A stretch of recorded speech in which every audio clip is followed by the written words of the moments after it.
দেখছেন সংবাদ সারাদিন। জয়িতা রয়েছে আপনাদের সঙ্গে। আজ রথযাত্রা দেশজুড়ে মহাসমারোহে পালিত হতে চলেছে রথযাত্রা অনুষ্ঠান এবং প্রতিবেশী রাজ্য ওড়িশায় জমজমাট রথযাত্রা।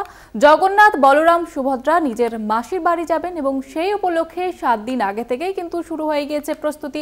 বিভিন্ন জায়গা থেকে উঠে আসছে সেই ছবি। পুরীর জগন্নাথ মন্দিরে পূর্ণার্থীদের ভিড়, পাশাপাশি রাজ্যের মায়াপুর ইস্কনেও রথযাত্রার প্রস্তুতি কিন্তু একেবারে তুঙ্গে। ধুমধাম করে পালন করা হবে রথযাত্রা অনুষ্ঠান এবং ভক্ত সমাগম মায়াপুর মাহেশে। সব মিলিয়ে জমজমাট আজকের এই রথযাত্রা উৎসব। বিভিন্ন জায়গা থেকে উঠে আসছে সেই ছবি। বেশ কয়েকদিন আগে থেকেই কিন্তু প্রস্তুতি শুরু হয়ে গিয়েছে এবং আজকে মহাসমারোহে পালিত হতে চলেছে রথযাত্রা অনুষ্ঠান এবং ইতিমধ্যেই আপনারা দেখতে পেয়েছেন বিভিন্ন জায়গাতেই কিন্তু ভক্ত সমাগম হয়েছে। পুরী থেকে ইস্কন, মায়াপুর সব জায়গাতেই কিন্তু ভক্ত সমাগম হয়েছে বলা যেতে পারে জনপ্লাবন এবং সেই ছবি আপনারা দেখতে পাচ্ছেন এই মুহূর্তে। আজ দেশ জুড়ে রথযাত্রা পালন করা হচ্ছে মহাসমারোহে এবং প্রতিবেশী রাজ্য ওড়িশায় জমজমাট রথযাত্রা উৎসব। জগন্নাথ, বলরাম, সুভদ্রা নিজেদের মাসির বাড়ি যাবেন এবং সেই উপলক্ষে 7 দিন আগে থেকে কিন্তু প্রস্তুতি শুরু হয়ে গেছে। পুরীর জগন্নাথ মন্দিরেও সেই ছবি লক্ষ্য করা যাচ্ছে। সেখানে লাখো লাখো পূর্ণার্থীদের ভিড়। পাশাপাশি রাজ্যের মায়াপুর ইস্কনেও কিন্তু রথযাত্রার প্রস্তুতি একেবারে শেষ মুহূর্তে। ধুমধাম করে পালন করা হবে আজকের এই রথযাত্রা অনুষ্ঠান এবং ভক্ত সমাগম মাহেশ এবং মায়াপুরে। সব মিলিয়ে বলা যেতে পারে জমজমাট আজকের এই রবিবাসরীয় রথযাত্রা অনুষ্ঠান।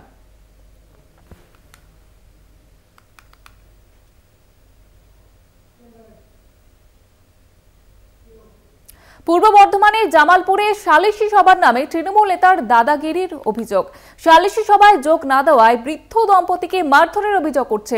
কলকাতা টিভিতে খবর সম্প্রচারের পর তৎপরতা। অভিযুক্ত 12 জনের নামে এফআইআর দায়ের করা হয়েছে, যদিও এফআইআর এর নাম নেই অভিযুক্ত তৃণমূল নেতা আজাদ রহমানের। বৃদ্ধ দম্পতিকে মারধর, কলকাতা টিভিতে খবর সম্প্রচার, 12 জনের নামে এফআইআর। গত রবিবারের ঘটনা। উত্তর দিনাজপুরের চোপড়ায় সালিশি সভা ডেকে যুগলকে রাস্তায় ফেলে পেটানোর ভিডিও প্রকাশ্যে আসে। জলগড়ায় আদালত থেকে সংসদ ভবন। গ্রেপ্তার করা হয় অভিযুক্ত তৃণমূল নেতাকে। সপ্তাহ গড়ানোর আগেই আবারও সালিশি সভার নামে তৃণমূল নেতার দাদাগিরির অভিযোগ। পূর্ব বর্ধমানের জামালপুরের কুবাজপুর গ্রামের ঘটনা। তৃণমূল নেতার ডাকা সালিশি সভায় হাজির না হওয়ায় বৃদ্ধ দম্পতিকে মারধরের অভিযোগ ওঠে। 14 জুনের ঘটনার খবর শুক্রবার সামনে আসে। কলকাতা টিভিতে সম্প্রচার হওয়ার পর হুঁশ ফেরে প্রশাসনে। গত 25 তারিখ পূর্ব বর্ধমান জেলার পুলিশ সুপারের কাছে লিখিত অভিযোগের ভিত্তিতে 12 জনের নামে এফআইআর করা হয়। যদিও এফআইআর এর নাম নেই মূল অভিযুক্ত তৃণমূলের অঞ্চল সভাপতি আজাদ রহমানের। মুখ্যমন্ত্রী এবং এসপিকে চিঠি দেওয়ার পরেও পুলিশি পদক্ষেপে এত গড়িমসি কেন? কেন এখনো ঘর ছাড়া ওই পরিবার? শাসক দলকে নিশানা বিরোধীদের। বললেই তবে গিয়ে পুলিশের টনক নড়ে, এটা তো একটা অদ্ভুত অবস্থা। আর যিনি আসল অপরাধী তাকে তো এফআইআর এ নাম রাখা হলো না। ঠিক। অর্থাৎ এইভাবে যদি আসল অপরাধীকে যদি আড়াল করার চেষ্টা পুলিশই করে, তো এইভাবে মারধর তো চলতেই থাকবে।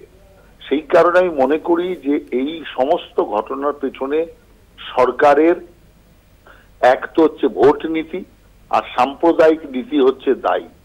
যে সাম্প্রদায়িক নীতি আর ভোট নীতির জন্যই অপরাধীরা ছাড়া পেয়ে যাচ্ছে, অপরাধীদের নাম সেখানে এফআইআর এ থাকছে না, আর যার জন্য অপরাধও বাড়ছে।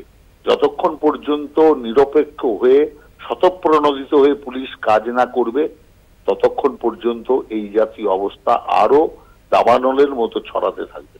চোপড়া কাণ্ডের পরই আইন হাতে তুলে না নেওয়ার আবেদনের পাশাপাশি সালিশি সভার বিরুদ্ধে সরব হন মুখ্যমন্ত্রী।